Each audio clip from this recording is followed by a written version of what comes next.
vous rappelle, frère, l'évangile que je vous ai annoncé, que vous avez reçu, dans lequel vous avez persévéré, par lequel vous êtes sauvés, si vous le retenez dans les termes où je vous l'ai annoncé, autrement vous auriez cru en vain.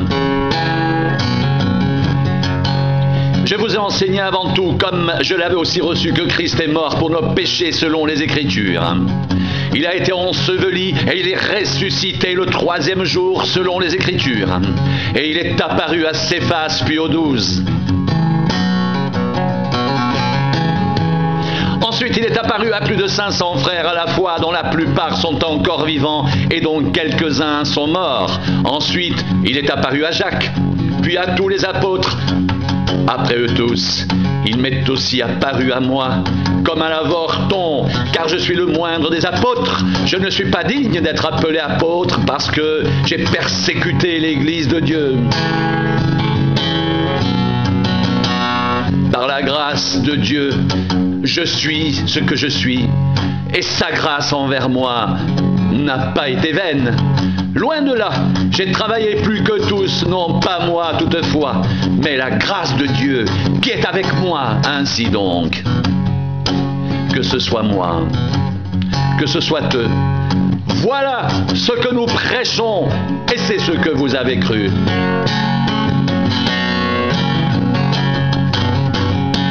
Or, si l'on prêche que Christ est ressuscité des morts, pourquoi quelques-uns parmi vous disent-ils qu'il n'y a point de résurrection des morts? S'il n'y a point de résurrection des morts, Christ non plus n'est pas ressuscité. Et si Christ n'est pas ressuscité, notre prédication est donc vaine, et votre foi aussi est vaine.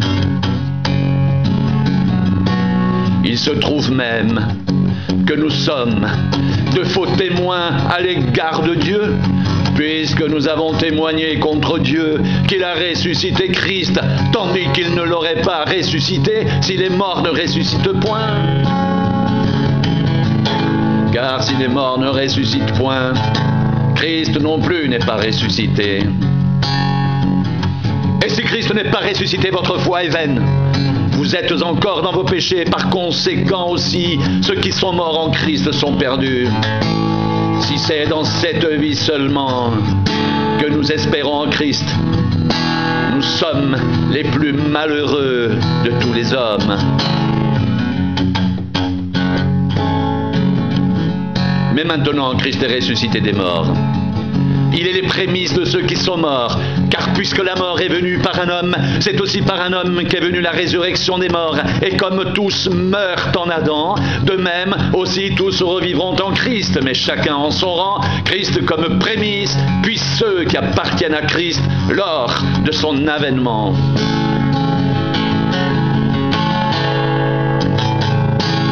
Ensuite viendra la fin, quand il remettra le royaume à celui qui est Dieu et Père, après avoir réduit à l'impuissance toute domination, toute autorité, toute puissance, car il faut qu'il règne jusqu'à ce qu'il ait mis tous ses ennemis sous ses pieds.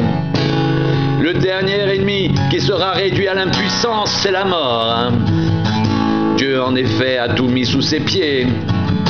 Mais lorsqu'il dit que tout lui a été soumis, il est évident que celui qui lui a soumis toute chose est excepté. Et lorsque toutes choses lui auront été soumises, alors le Fils lui-même sera soumis à celui qui lui a soumis toutes choses, afin que Dieu soit tout en tous.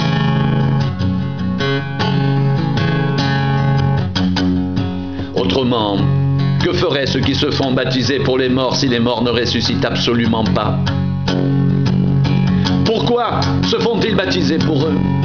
Et nous, pourquoi sommes-nous à toute heure en péril? Chaque jour, je suis exposé à la mort. Je l'atteste, frère, par la gloire dont vous êtes pour moi le sujet en Jésus-Christ, notre Seigneur.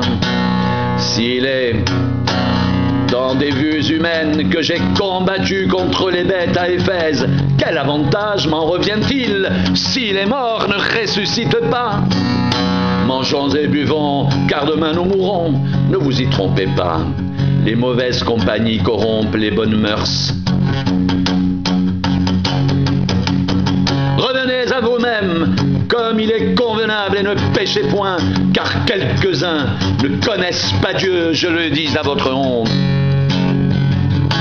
Mais quelqu'un dira, comment les morts ressuscitent-ils? Et avec quel corps reviennent-ils? Insensé, ce que tu sèmes ne reprend point vie s'il ne meurt. Et ce que tu sèmes, ce n'est pas le corps qui naîtra, c'est un simple grain de blé peut-être, ou d'une autre semence. Puis Dieu lui donne un corps comme il lui plaît, et à chaque semence il donne un corps qui lui est propre.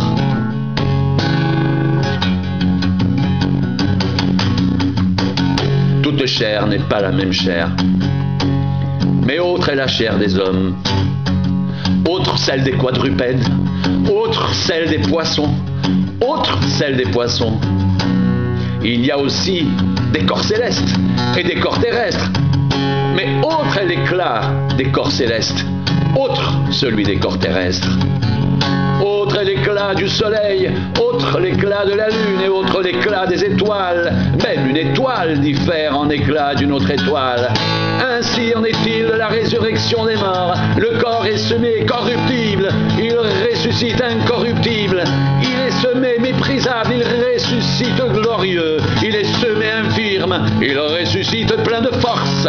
Il est semé corps naturel, il ressuscite corps spirituel. Et s'il y a un corps naturel, il y a aussi un corps spirituel.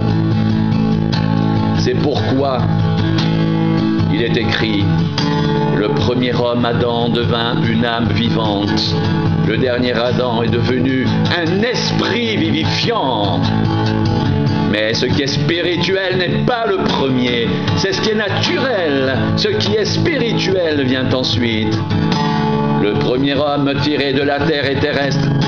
Le second homme est du ciel. Tel est le terrestre. Tels sont les terrestres. Et tel est le céleste. Tels sont aussi les célestes.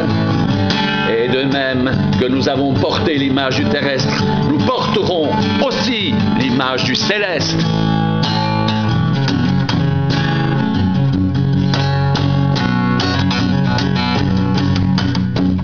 Ce que je dis, frère, c'est que la chair et le sang ne peuvent hériter le royaume de Dieu et que la corruption n'hérite pas l'incorruptibilité. Voici, je vous dis un mystère, nous ne mourrons pas tous, mais tous nous serons changés en un instant, en un clin d'œil à la dernière trompette. La trompette sonnera et les morts ressusciteront incorruptibles et nous serons changés. Car il faut que ce corps incorruptible revête l'incorruptibilité et que ce corps mortel revête l'immortalité.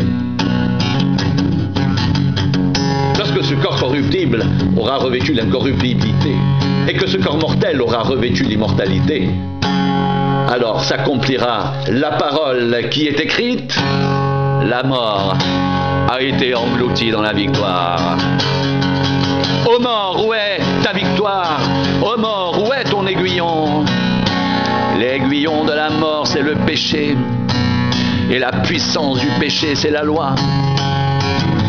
Mais grâce soit rendue à Dieu qui nous donne la victoire par notre Seigneur Jésus-Christ. Ainsi, mes frères bien-aimés, soyez fermes, inébranlables, travaillant de mieux en mieux à l'œuvre du Seigneur, sachant que votre travail ne sera pas vain dans le Seigneur.